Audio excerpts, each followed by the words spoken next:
खुलुमबाय बयनिसिमबो नोंथांमोनखौ गोदान भिडिअ'आव बयखौबो फिन खेबसेबाव बरायनाय बावहरनाय थाबाय। दिनै 11 जुलाइ 2024 मायथाइनि सानसेनि फानजामुथिखौ आं नोंथांमोननि सिगाङाव फरायथिनो लादों।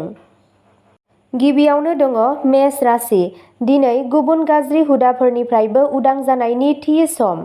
सोरबा सिनाय मोनै सुबुङा नोंथां आरो नोंनि जिउ लोगोरिनि गेजेराव नांलाय खमलाय जाहोनो हागौ। वृषभ राशि। दुखु मोननायनिफ्राय बारग'नो जिरायनाय समाव जर'खा जोथोन ला।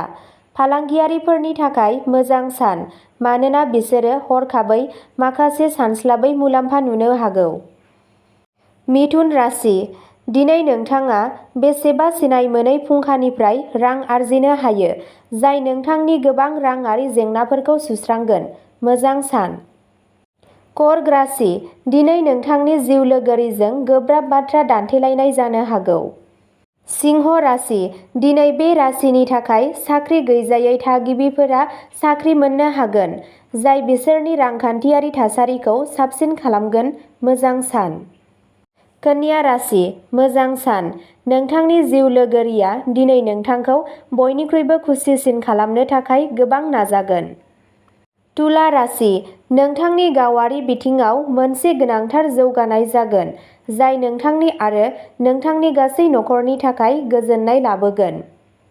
गोब्राब नाजा दि नोंथाङा थारैनो खाफालगोनांसिन जागोन, मानोना दिनै नोंथांनि सान। वृश्चिक राशि। जायफोरा सोरबा सिनाय मोनै सुबुंनि सुबुरुनाव गावसोरनि रांखौ थिसनदोंमोन, बिसोर दिनै मुलाम्फा मोननो हागौ। नोंथांनि सिनियरआ दिनै नोंथांनि खामानिनि गुनजों गोहोम खोख्लैजानो हागौ। धनु राशि। दिनै नोंथाङा होखानाय समनि सिगां नोंथांनि गासैबो हाबाफोरखौ फोजोबनो हागोन। बे राशिनि फरायसाफोरा गोनांथिनिफ्राय बांसिन टिभि एबा मबाइल फनाव गावसोरनि समखौ ओरैनो गारगोन। मकर राशि। दिनै नोंथाङा मोजां मोनलायनायनि मुडआव थागोन आरो खाबुफोरा गोबां जागोन। कुम्भ राशि। दिनै रांनि मुलाम्फाया नोंथांनि मिजिंथिनाय बायदि जानाय नङा। फालांगियारिफोरा दिनै जेंनायाव गोग्लैनो हागौ। मीन राशि।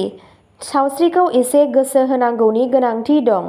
सानखांनाय एबा सानस्लाबै मुलाम्फानि गेजेरजों राङारि थासारिया साबसिन जागोन। दिनैनि राशि फरायथिनाया एसेनोसै।